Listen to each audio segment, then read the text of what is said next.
In today's video, I feel I have what's an interesting topic. Some of the most iconic designer men's fragrances of all time, and are they still relevant today in 2021? Relevant enough to where you should even consider purchasing them if you don't have them. Let's discuss it. Stay tuned.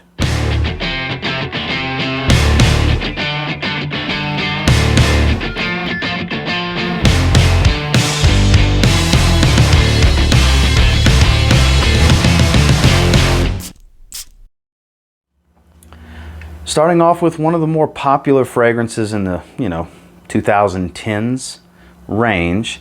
It's spawned several flankers at this point, which I feel the flankers are actually better than the original in this situation. Of course, I'm talking about 1 Million from PACO RABANNE. It's one that I actually don't even spray that often, to be completely honest with you. Beautiful top note, sweet, very, very super playfully sweet with this beautiful warm cinnamon. It's heavily replicated. There's a lot of fragrances that kind of smell like 1 Million, but not a lot that are straight up their version of 1 Million. Halloween Man Shot, I believe, is the one that's closest to it in the cheapy realm. And to be honest with you, this one doesn't quite perform like it used to. It's still decent. 6 to 8 hours. I know some people say it's less than that, and it's unfortunate if you're getting less than 6 hours with this fragrance. The occasions that I do pull it out and spray it, I do tend to get between 6 to 8 hours. Is that terrible? No. Is that what it used to be? No. It used to be a beast. And I'm gonna spray it one more time because the opening's gorgeous. It's definitely an extreme compliment getter. This is great for a younger guy. It always was. This was, before the days of COVID when people were able to go out to bars and clubs and so on and so forth. This was a star for that. But here we are in 2021. The world has changed quite a bit. And it's been reformulated to where it's not quite the performer it used to be, and the other designer brands have kind of caught up with their versions of what would be a playfully sweet fragrance. So do I feel like it's one that's still relevant today? I'm going to lean on the side of no. With so many really good sweet fragrances out there these days, I feel like if this still had the performance that it used to have and its own flankers weren't better than this fragrance at this point, then yeah, it would still be relevant to me. But I feel like if you want to go with this scent profile, you can get it much cheaper by going with Halloween Man Shot from Jesus del Pozo, which you can find at most discount sites. And it actually does perform a little bit better than this. It's a bit more synthetic, but it is pretty much the same scent profile, and it has similar to performance to what this used to have. Like I said, it flankered itself out of relevancy, in my personal opinion, because 1 Million Lucky, 1 Million Privé, those are definitely better to have in my opinion. And yeah, 1 Million, PACO RABANNE in 2021, I don't feel like it's still that relevant. Next, this is definitely another one of those just super iconic men's designer fragrances that's a bona fide cheapie these days, has been for a long time now. You can get a 4.2 ounce bottle for easily $20, sometimes less depending on where you look, of Davidoff Cool Water, the Eau de Toilette, the original. So the knock this one gets these days, especially from the younger crowd, is it smells like an old man, because this has been around for way longer than the people that say that. I'll just go there with it. Aquatic, a much more aquatic take, if you will, on Creed's Green Irish Tweed. This was kind of a similarity, if you will, but I don't find it's that similar to Green Irish Tweed because it's so aquatic. This is a summertime freshie through and through. Very, very aquatic. It has a marine quality to it. It's very watery, very minty as well. Has a green herbaceous quality. But believe it or not, at least for me, it still performs really good. After all these years and all these formulations that Cool Water has been through, I get fantastic performance from it. And I'm talking in the 6 to 7, even bordering the 8-hour territory in longevity, which for an extremely fresh, super cheap fragrance, because I mean, retail it's not super cheap, but it gets really, really cheap. Like I said, the younger crowd is going to say it smells like an old man, and it's unfortunate. There's a lot of fragrances that have been around for a long time that get that tag because it smells like their dad or smells like their grandpa or anything like that, because that's what they like to wear. I understand that, but believe it or not, I still think even in 2021, this still has some relevancy, even over 1 million, because for what you can pay for it, it's actually hasn't lost much in performance. It hasn't changed much in scent profile, and it's a timeless classic. In my opinion, you can't go wrong. And if you only need one fragrance, Cool Water can be that fragrance. So is it still relevant today? My vote is yes. Next, this is the quintessential king of the office. It's been around for well over a decade at this point, and I'll just tell you before I even show you. And my vote is it's absolutely still relevant in 2021. The king of the office being Versace Pour Homme, also known as Versace Signature. Fresh, clean, soapy, inoffensive, decent performer for as many formulations as I'm sure this has gone through. Affordable from discounters, not a heavy price tag. It's a compliment getter. It's one of those fragrances that's just easy to be around. If you're next to someone wearing this, I'm pretty confident it's not going to be an offensive smell to your nose, no matter how sensitive the nose or how prone to headaches. That's why I call it the king of the office, because I get it, Prada L'Homme and fragrances like that have kind of taken the moniker as being the best office fragrance, and I'm not going to argue down Prada L'Homme being great for the office, but that's actually quite powerful compared to this one. But I just feel like it doesn't get any better. If you work in an office setting or your workplace in general, it's really frowned upon for you to have a fragrance that's kind of loud and in your face, but it's part of your nature to just wear a fragrance every day. It's part of your wardrobe. You just feel better leaving the house smelling nice. This is that fragrance. This can pull it off for you where it's not too weak, but for those that do smell it, they're going to think it's a very pleasant scent. I just can't imagine somebody being offended by this scent, and that's why I call it the king of the office, because I don't think it gets any more office safe than Versace Pour Homme. Relevant in 2021? Absolutely. Next, this fragrance really took Iris and really put it at the forefront in men's fragrances in the designer realm. It didn't start everything, but it really made it a thing, is how I'll put it. I'm talking about DIOR Homme. Not the new stuff, not that stuff that removed Iris and features ISOE Super and all that good stuff. I'm talking about good old waxy Iris that people say has the lipstick smell, the makeup bag smell. You know, there's a lot of designer lines that use this now, Prada being one of them, that this kind of broke the mold for that, because it took what a modern man smells like and changed it, essentially. This took a predominantly feminine fragrance note, for the most part, especially if you're going to make it the dominant note in the fragrance, and made it more, it's much more modern, metrosexual style. I get all that. The modern man has your extremely tailored, slim cut suits, you know, the skinny ties, so on and so forth. This really fits that guy and that style. And I got to tell you, I'm an absolute fan of this, even though it's a bit harder to find this these days because it's been renamed DIOR Homme Original. I still say if you can get your hands on this and you've yet to try Iris, I'm a firm believer in, if you like DIOR Homme, you'll like all the other Iris fragrances, because this is the one that will test, do you like that style of fragrance? Is it too feminine for you? You'll discover that trying DIOR Homme. But I warn you, it's a rabbit hole. If you decide you do absolutely love the way the waxy Iris is done in here, you're going to end up wanting the whole line. And some of them are really hard to find and really expensive to get because they've been discontinued, or they're challenging to get and they're only made overseas, and so on. So performance is there.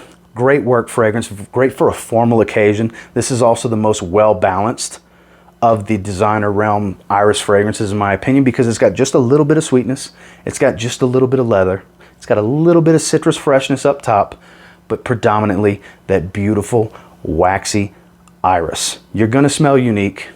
Is it relevant in 2021? My vote, once again, absolutely. Next, this is one of the kings of the date night scene, has been for a long, long time. Very desirable, ambery tobacco, slightly sweet. You may know where I'm going with this. Dolce & Gabbana the One. This is the Eau de Toilette. This is another one that has spawned a ton of flankers over the years. A ton of very, very good flankers, mind you. A few that underwhelmed, that didn't really go far. Like Sport is kind of generic. I haven't smelled the One Gentleman, but I have the One Gray Mysterious Night. I have the One EDP Intense. I have several of them, but the most popular from this line being the Eau de Parfum, which is just a little bit richer formula, higher oil concentration, essentially. Same note breakdown as this Eau de Toilette. It's been used to death. It still smells fantastic. I'll never knock this scent DNA because it's tried and true. People love the way it smells, guys, girls, everyone. Guys love to wear it, and their lady loves them to wear it so they can smell it on them. You know, there's no denying it, but I feel like we're at a stage where there's so many great, sexy, seductive fragrances out there. Your Azzaro Wanted by Nights, your Stronger With You line from Emporio Armani. The Armani Code line's been flankered to death to change so much to this point. There's just so many great evening and date fragrances that I feel like the EDT and the EDP is starting to lose some relevancy. Not irrelevant, not completely irrelevant, don't get me wrong, but I feel like we're starting to get towards that path to where this is not going to be quite as popular. You know, maybe in 2021, maybe these are going to start getting left on the shelf more and others are going to be getting reached for. Is it irrelevant for 2021? No. Is it completely relevant and should you be trying to go get your hands on a bottle? I'm also going to say no on that one. This is the one in the video that I'm actually on the fence about, and I'm not 100% sure on should I recommend it to you either way. I'm going to leave that up to you guys because I feel like it's riding the line of relevancy here. We're talking about Dolce & Gabbana the One. I'm referring to the Eau de Toilette, which is pictured here, and the EDP. One of my favorite all-time fragrances. And this one, oh, the reformulation bug killed the performance on it. I'm talking about the original Boss No. 6, Boss Bottled. You know, one of my favorite aromas ever created. I love this stuff. So I got a big old 200 ml bottle the next time I needed a bottle. I've had many bottles of it, and it's one I'll always have and I'll always wear from time to time. Those of you that have been watching me for a while, you know I like to wear this with a gray suit. That's kind of its specific use for me. It's very situational at this point. Definitely an everyday wear kind of fragrance. This can be a signature scent for you, but this is another one that's been flankered to death, and there's a lot of better versions of it at this point. So the easy answer here is no. It's not really that relevant anymore here in 2021 because, to be honest with you, I would recommend going with the Intense EDP because it's just a much richer, better performing version of this. It takes some of the sharp quality away, warms it up a bit more, whereas this had a sharp cinnamon and apple. That's got a more warm cinnamon apple with the beautiful sandalwood and everything that it's known for. And it's just more seductive. You can get it for a decent price still. It's in the mid-30s from most discounters. Don't get me wrong, you can still get this cheap, and I'm not saying if you want to buy it, I'm not saying don't buy it, but in my opinion, there's a lot of better ways to smell like this at this point. And I feel like it's lost its relevancy moving into 2021. And I think it's one that we need to let sit on the shelf. Yeah, we all get nostalgic from time to time, and that's pretty much when I pull this one out. But moving into 2021 and forward, I think Boss Bottled, Boss No. 6 has lost some relevancy. One of the most popular fragrances ever. This walks the same path as Dolce & Gabbana the One, in my opinion, because it's pretty much a date night fragrance. It's geared towards that main use. Of course, I'm talking about the iconic La Nuit de l'Homme from YSL. This is another one where I feel like, well, for me personally, there's flankers of it that I like better than this one. But there's no denying that beautiful powdery cardamom. It's a very powdery, warm, sweet cardamom. I love the fragrance. I'll always wear it from time to time, but I feel like there's so many other great date night fragrances at this point to where, same thing with Dolce & Gabbana, the One EDT and EDP, you're going to smell like a lot of people in any given situation at a restaurant. That's a safe bet. You're bound to not be the only guy wearing it in your date night setting. And because of that, I feel like it's starting to lose some relevancy as well. This is another one that I'm kind of walking the line on, is it relevant, is it not? Just like Dolce & Gabbana the One, this is the other fragrance in this video I was referring to when I talked about that one, because it's still good, just like Dolce & Gabbana the One. Still a great smell, but the problem is there's so many people wearing it on a date that you're not really being an individual and setting yourself apart anymore. And it's another one that there's other formulas and twists on the DNA to where you can separate yourself, like the Eau de Parfum of this, for example, or the Le Parfum, which happens to be my favorite, or the L'Intense, which I enjoy quite a bit because it's iris dominant. To be honest with you, I feel like you can kind of change the game and tweak the setup a little bit for yourself if you try one of the flankers and maybe start to steer away from La Nuit de l'Homme. So same thing with Dolce & Gabbana, the One EDT and EDP, where I'm walking the fence. To be honest with you, I think it's starting to lose some relevancy at this point. It's been reformulated to death. It's a much lighter colored juice. Still a decent performer, about 6-7 hours, but nothing like it used to be. It's not quite as rich and deep as it used to be. It's another one. I think it's starting to lose some relevancy, but not completely irrelevant in 2021. So that's what I'll say about La Nuit de l'Homme. Now, it hurts my heart with what I'm going to say about this one, because this is one of my favorite fragrances ever made. I'll always have a bottle. I'll always wear it from time to time because I love this fragrance. But there's so many fragrances that took what it does best and tweaked and manipulated to their own style, that there's so many options for this now that I feel like Invictus, it's becoming irrelevant.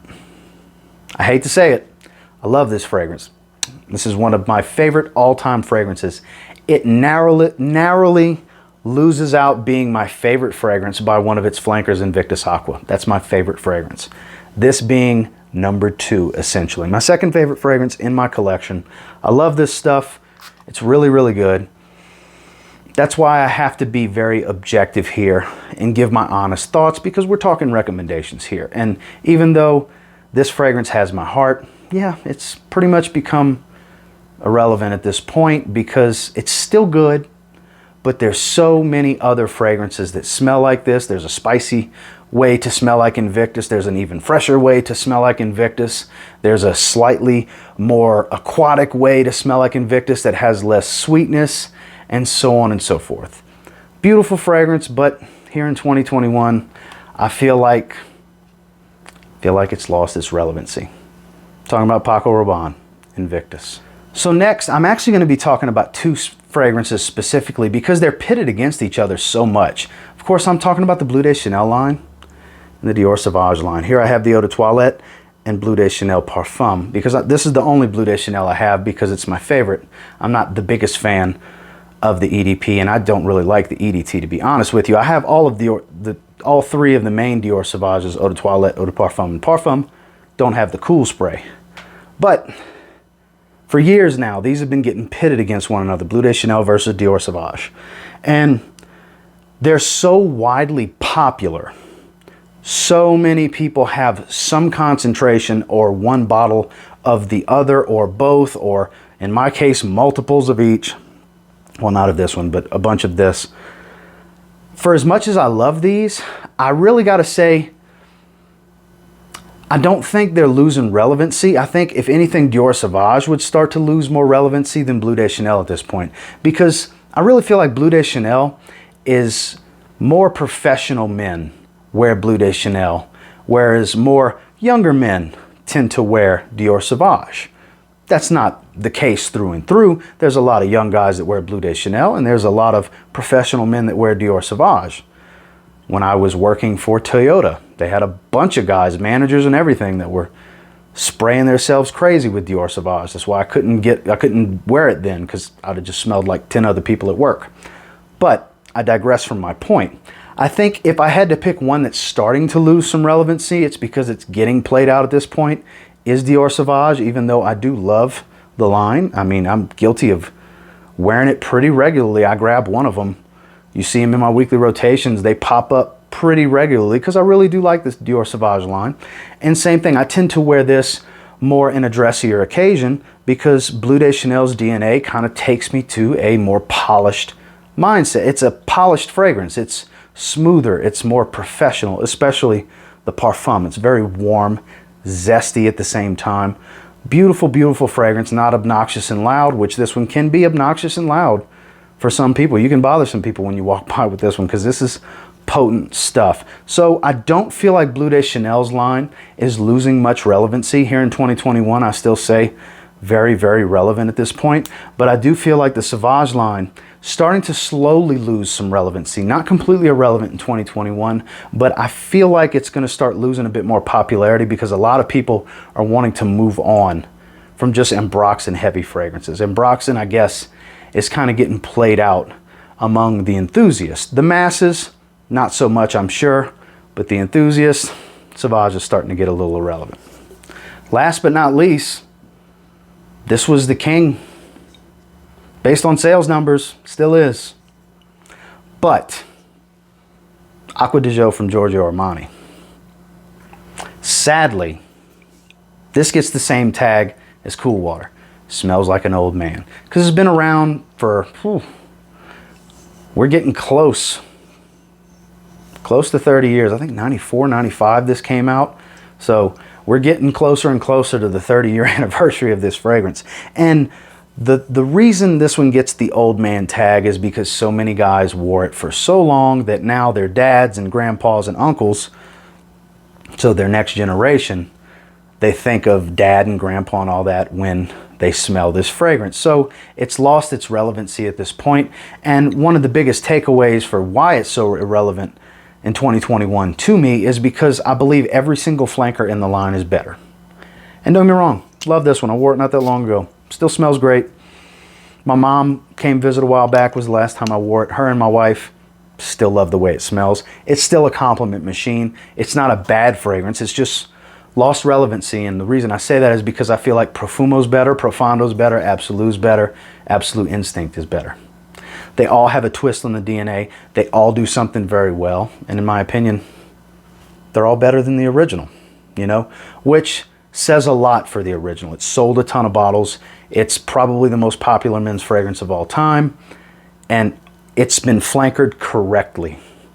And when I say correctly, let me elaborate, because every fragrance that came after it in its line, in my opinion, did the DNA justice and did a great job making an individual fragrance that's capable of standing on its own and not just being thought of as a flanker of Acqua di Gio. Because I'll tell you what, when I smell Absolute, I don't necessarily think about this. Absolute Instinct, same thing. That's a flanker of a flanker.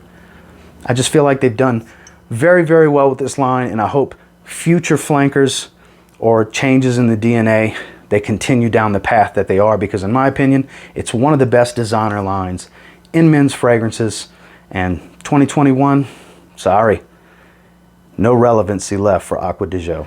So obviously there's a lot of other iconic men's fragrances in the designer realm that could have went in here, but these are just some of my favorites that I felt like would really fit the topic well. Of course, these are all my opinions. Your opinions may differ from some of mine. Some of your opinions may be spot on with mine. And it's okay either way. Do me a real quick favor, go ahead and like, comment, subscribe, because I do appreciate all the feedback and I love hearing from you guys. How many of these do you agree with what I have to say, or do you disagree? That's okay. It's all subjective. Even though some of these are near and dear to my heart, like Invictus, I wanted to be objective with my opinions and give my true thoughts on if I feel like they're still relevant this year and should you pick them up. And until next time, I will say, if you get your hands on any of these and you give them a spray now, you might end up thanking me later. Have a good one, guys.